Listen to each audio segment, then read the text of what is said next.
This story comes out of Idaho. No hate crime charges filed against man who yelled racist slurs at Utah women's basketball team. May 8th, 2024.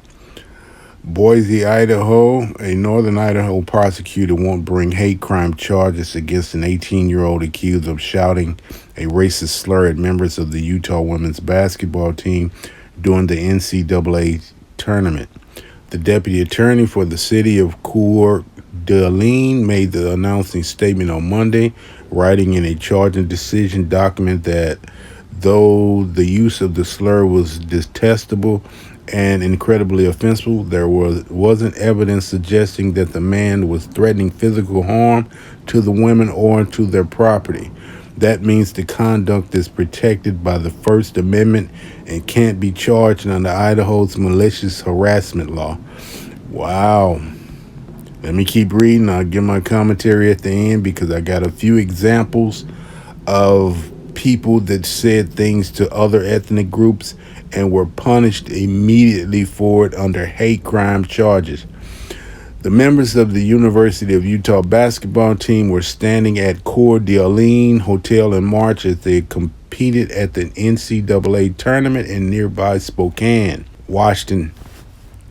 Team members were walking from a hotel to a restaurant when they said a truck drove up and the driver yelled out a racist slur at the group.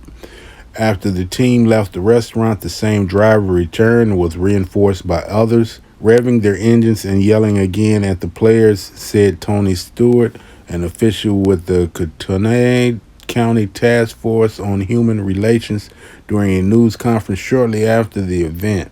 The encounters were so disturbing that they left the group concerned about their safety, Utah coach Lynn Roberts said a few days later. Far-right extremists have maintained a presence in the region for years. In 2018, at least 9 hate groups operated in the region of Spokane in northern Idaho, according to the Southern Poverty Law Center. They hide behind words like far-right extremists, but this happens also with the liberals. Yes, it does. So don't let them try to hide behind these words because they will try to hide behind these words. The left is just as bigoted as the right. Don't let that fool you. We had several instances of some kind of racial hate crimes toward our program, and it was incredibly upsetting for all of us, Roberts said. In our world, in athletics and in university settings, it is shocking. There's so much diversity on a college campus, and so you're just not exposed to that very often. Lie. That's a lie. Come on now, man. Even on their own campus, these athletes face racism. Don't try to say that it doesn't happen often because it happens quite a bit. We just don't hear about it. You know, you can go to these games and they just sit in the crowd, N-word this and that, and it's just prevalent, especially on college campuses. There's been many stories about how you had a whole stadium cheering racial insults. So don't say it just doesn't happen very often because it does, even at their own school, should I say. University of Utah officials declined to comment about the prosecutor's decision on Wednesday. They're just sticking together with that. No comment by their own university. That's Utah, but so we expect nothing less from Utah. In the document detailing the decision, Hunter said police interviewed nearly 24 witnesses and poured over hours of surveillance video. Several credible witnesses described a racist slur being hurled at the group as they walked to dinner, but the descriptions of the vehicle and the person who shouted the slur varied, and police weren't able to hear any audio of the yelling on the surveillance tapes. There also wasn't any evidence to connect the encounter before the team arrived at the restaurant with what happened as they left. Hunter wrote, still, police were able to identify the occupants of the silver passenger vehicle involved in the second encounter, and one of them, an 18-year-old high school student, reportedly confessed to shouting a slur and an obscene statement at the group, Hunter said. Prosecutors considered whether to bring three possible charges against the man: malicious harassment, disorderly conduct, or disturbing the peace, but decided they didn't have enough evidence to support any of the three charges. That's because Idaho's hate crime law only makes racial harassment a crime if it's done with the intent to either threaten or cause physical harm to a person or to their property. The man who shouted the slur told police he did it because he thought it would be funny. Hunter wrote, "Oh, he thought it would be funny. If somebody hit you upside the head and bust your head and you ask them why they did it, what if they say, I thought it would be funny?" Does that work? No, that wouldn't work. So that shouldn't work in this instance. Setting aside the rank absurdity of that claim and objectivity, a disgusting thought process required to believe it would be humorous to say something that abhorrent. And it undermines the premise that the man had the specific intent to intimidate and harass, Hunter wrote. The hateful speech also didn't meet the requirements of Idaho's disorderly conduct and disturbing the peace laws, which are mainly about when and where noise or unruly behavior occurred. Okay, that's unruly behavior. The slurs was shouted on a busy thoroughfare during the early evening hours, and so the noise level wasn't unusual for that time and place. Hunter wrote that this office shares in the outrage sparked by the man's apparently racist and misogynistic statement, and we join in condemning that statement and the use of the racial slur in this case or in any circumstance.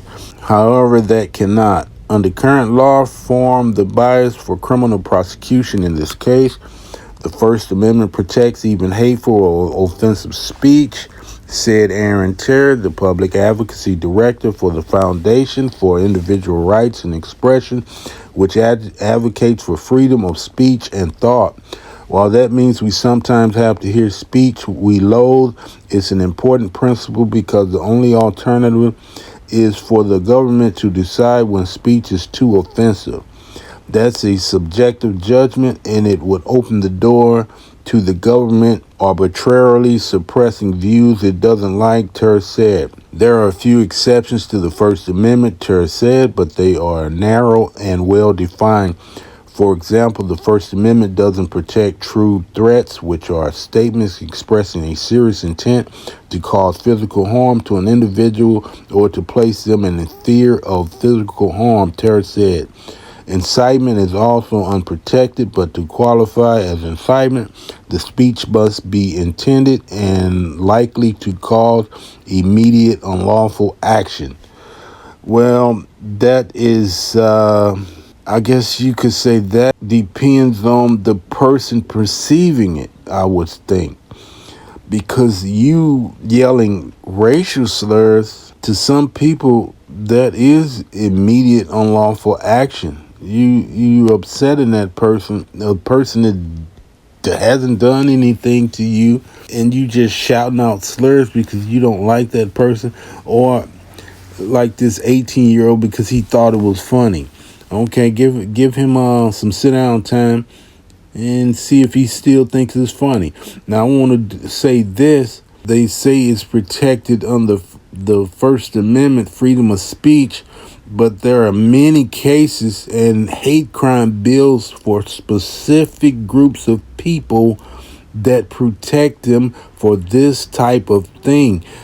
Recently, years ago, when they came out with this Asian hate crime bill, you had a black woman in New York that had an interaction with an Asian woman, and she called her something that the Asian woman didn't like, and they filed hate crime charges on this woman. Now, that wasn't protected under freedom of speech.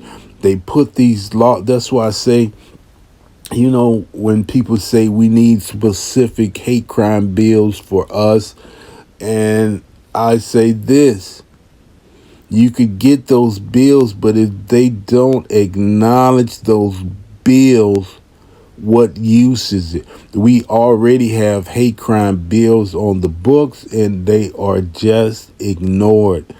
They got a hate crime bill for Jewish people right now, where if you call them a racial slur, you will be charged with a hate crime. And it was just one that recently happened where the man shouted something out to this Jewish person, and they arrested him and they charged him with hate crime. They just don't follow those laws when it comes to us, plain and simple. But this is Idaho. You know, I wouldn't expect nothing less from Idaho. It's one of those places where it's predominantly white. And the Utah, by not giving a statement, that you know where they stand. And I'm gonna just leave this here. I'm not gonna put any more comment on it because we all know what it is. It's basically I'm white and I say so, and that's how they go about a lot of these cases where it's clear that it is racially motivated hate, but they don't pursue it as a hate crime. It's just a simple fact. Many of these cases that happen with us, it's clear hate crime that's being practiced, but these prosecutors don't pursue it as a hate crime, and that's purpose. That's purposely done like that. All right, I'm gonna leave this here. Let me know what you think in the comments, and I'll see you on the next one.